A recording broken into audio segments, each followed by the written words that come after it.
Selamat pagi, siang, sore, atau malam, Bapak, Ibu, dosen, dan teman-teman sekalian. Perkenalkan nama saya George Vira Marcelino. Saya mahasiswa PJJ S1 Manajemen Universitas Siber Asia. Pada kesempatan ini, saya akan mempresentasikan materi berjudul Analisis Psikofisiologis Anger Management, yaitu tinjauan teoretis dan praktis berdasarkan perspektif etistika humanisme. Topik ini penting karena kemarahan merupakan emosi yang dekat dengan kehidupan sehari-hari. Kita dapat mengalaminya ketika menghadapi tekanan pekerjaan, perbedaan pendapat, perlakuan yang dianggap tidak adil, maupun harapan yang tidak terpenuhi. Marah sebenarnya bukan emosi yang selalu buruk. Persoalannya terletak pada bagaimana kita memahami, mengendalikan, dan mengekspresikannya. Oleh karena itu, pembahasan ini akan melihat kemarahan sebagai proses psikologis sekaligus proses fisiologis, kemudian menghubungkannya dengan cara pengelolaan emosi yang lebih manusiawi dan konstruktif. Untuk memahami kemarahan, kita perlu terlebih dahulu memahami konsep emosi. Emosi merupakan suatu kondisi biologis dan psikologis yang disertai kecenderungan untuk bertindak. Jadi, emosi bukan hanya perasaan yang ada dalam pikiran, tetapi juga melibatkan perubahan pada tubuh dan mendorong munculnya respons tertentu. Marah merupakan salah satu bentuk emosi yang muncul ketika seseorang menghadapi pertentangan, frustasi, gangguan, ataupun ancaman. Nah, ancaman tersebut tidak selalu berupa bahaya fisik.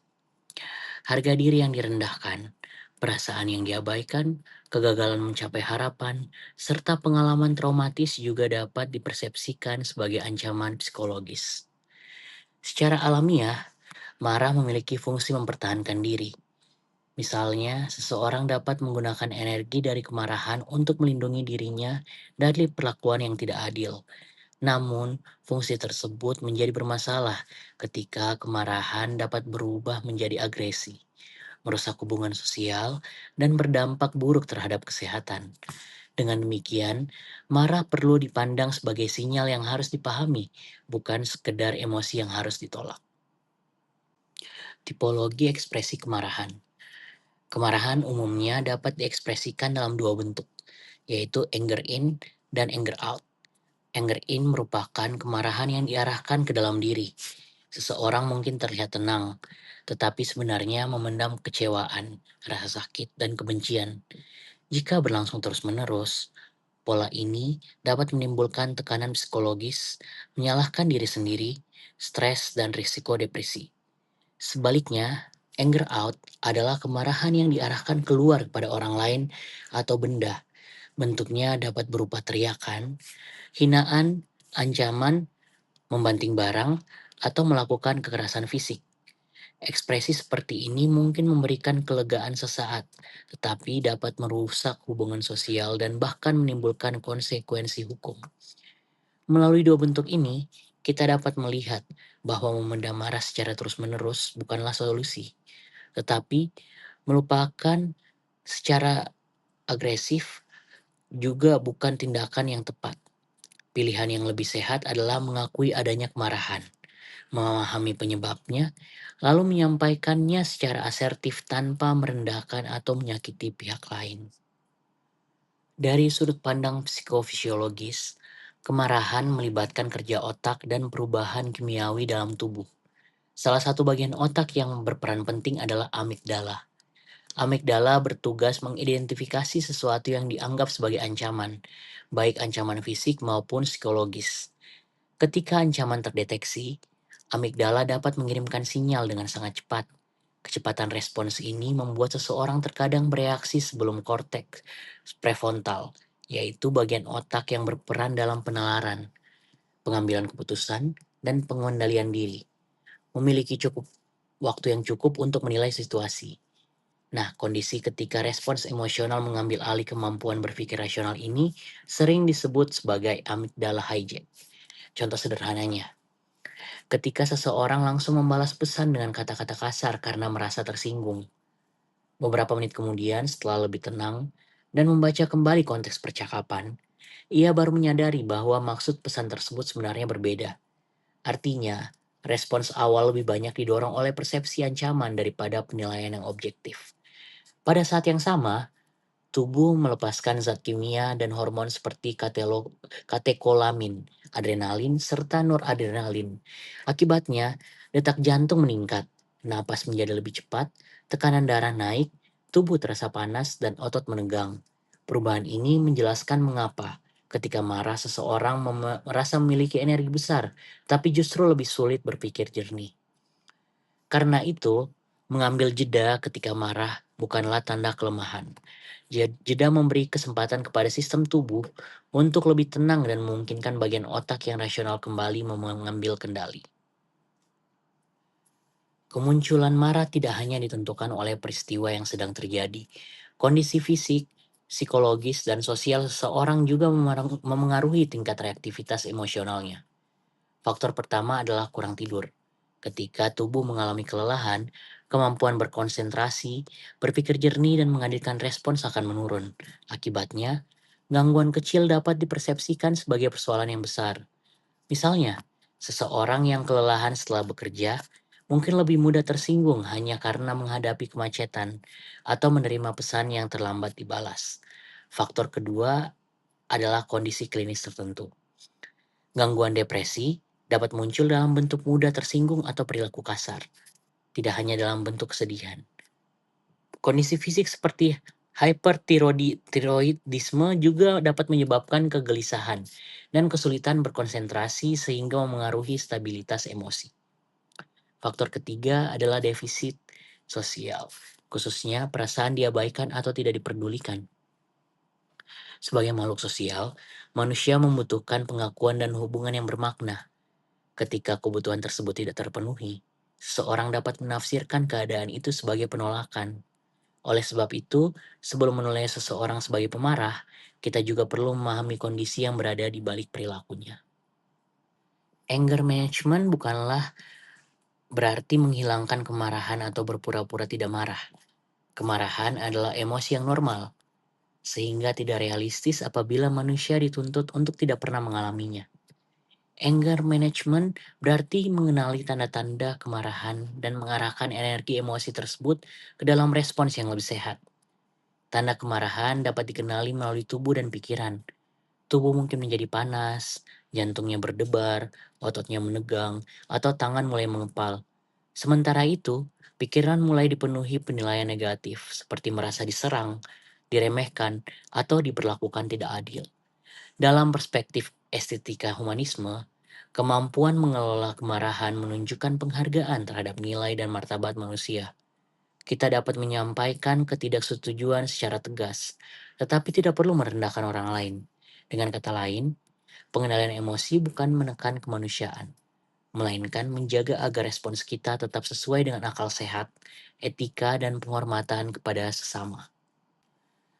Pendekatan praktis dalam pengelolaan kemarahan dapat dijelaskan melalui 3 tahap, yaitu prevent, prepare, dan practice. Tahap pertama adalah prevent, atau pencegahan. Pada tahap ini, kita mengidentifikasi pemicu kemarahan. Caranya dapat dilakukan dengan mencatat situasi yang memicu marah, pikiran yang muncul, reaksi tubuh, dan tindakan yang dilakukan. Dari pencatatan tersebut, kita dapat mengenali pola. Misalnya seseorang mungkin menyadari bahwa ia lebih mudah marah ketika kurang tidur, dikejar tenggat pekerjaan, atau merasa pendapatnya tidak didengarkan. Tahap kedua adalah prepare atau persiapan. Kita mempersiapkan respons alternatif sebelum menghadapi situasi sulit. Salah satunya ialah melalui positif self-talk, seperti mengatakan kepada diri sendiri, saya sedang marah, tetapi saya dapat memilih respons saya. Kalimat ini membantu menciptakan jarak antara emosi dan tindakan. Tahap ketiga adalah practice atau praktik.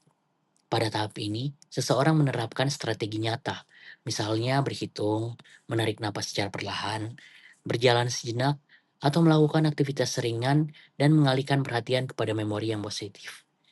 Teknik ini perlu dilatih berulang kali, sama seperti keterampilan lain. Kemampuan mengelola kemarahan akan semakin kuat apabila terus dipraktikkan, bukan hanya dipahami secara teori. Di sini dibandingkan respons destruktif dengan respons konstruktif.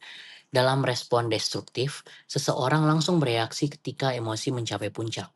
Bentuknya dapat merupa konfrontasi, membanting barang, atau menyerang pribadi orang lain. Sebaliknya, respons konstruktif menggunakan teknik time out, yaitu mengambil jarak sementara agar kondisi fisiologis dan pikiran menjadi lebih stabil. Dalam komunikasi destruktif, seseorang sering memakai kalimat seperti "kamu selalu" atau "kamu tidak pernah". Kalimat semacam ini menyerang karakter dan membuat lawan bicara menjadi defensif. Dalam komunikasi konstruktif, kritik diarahkan pada perilakunya. Sebagai contoh, daripada mengatakan kamu memang tidak bertanggung jawab, lebih baik mengatakan saya merasa terganggu karena laporan ini belum diselesaikan sesuai waktu yang kita sepakati. Pada aspek fisik, respons destruktif membiarkan ketegangan tubuh terus meningkat.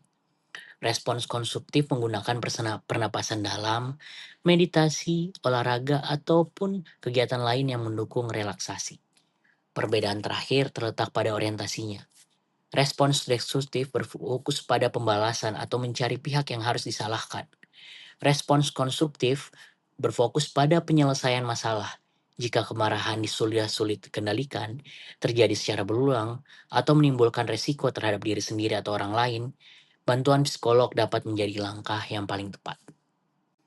Manajemen kemarahan tidak hanya dibutuhkan untuk mengendalikan emosi diri sendiri, tetapi juga ketika menghadapi orang lain yang sedang marah. Misalnya pelanggan, rekan kerja, customer, ataupun anggota keluarga. Langkah pertama adalah menjaga ketenangan.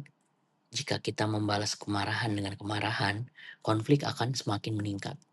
Langkah berikutnya adalah mendengarkan secara aktif untuk menemukan sumber persoalan. Dalam situasi ini, kita tidak hanya mendengar kata-kata yang disampaikan, tetapi juga berusaha memahami kebutuhan yang belum terpenuhi. Kita juga dapat melakukan validasi emosional.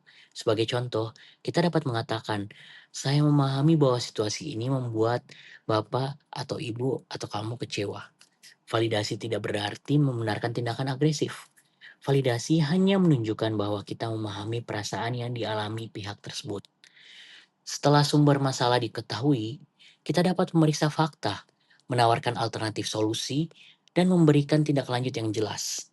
Misalnya, jika pelanggan marah karena keterlambatan pelayanan, penyelesaian yang baik tidak berhenti pada permintaan maaf. Perlu ada penjelasan tindakan yang akan dilakukan dan upaya pencegahan agar masalah serupa tidak terulang. Dengan demikian, konflik dapat menjadi bahan evaluasi untuk memperbaiki sistem.